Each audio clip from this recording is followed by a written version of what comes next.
a friend of mine asked me what I want to do with my life. I said, well, I want to be #1 in the world. And he said to me, you know there's only one person that's #1 in the world, and the chances of you doing that are almost impossible. And I thought he was crazy, but it occurred to me at 7, I might actually fail at this. But I won 3 Grand Slams to the age of 29 and became #1.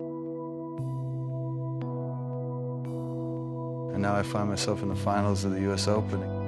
And I lost that day, and I remember questioning what this is all about.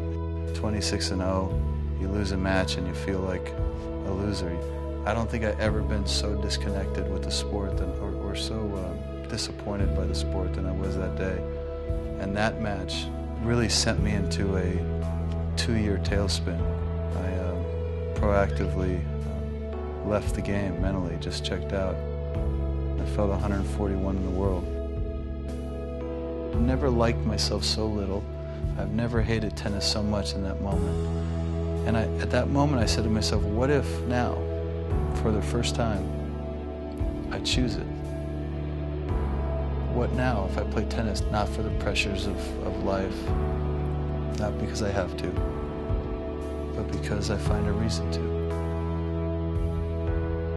Being so determined to move forward again doesn't happen because you got the skill. It doesn't happen because you're focused on being #1. You can't be. I mean, it's so much harder the second time.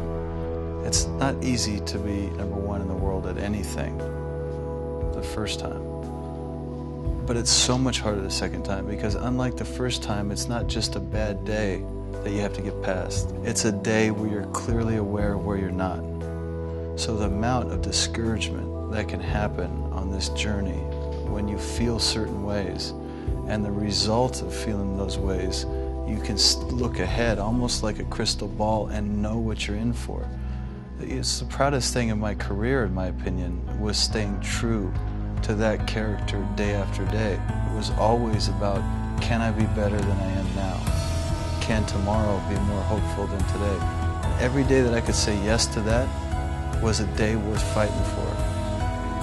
I won 3 Grand Slams to the age of 29, then won 5 more afterwards. But more importantly than just the wins and losses, I knew what I was doing and why I was doing it. And it gave me a chance to love the sport during a time when I was actually playing it.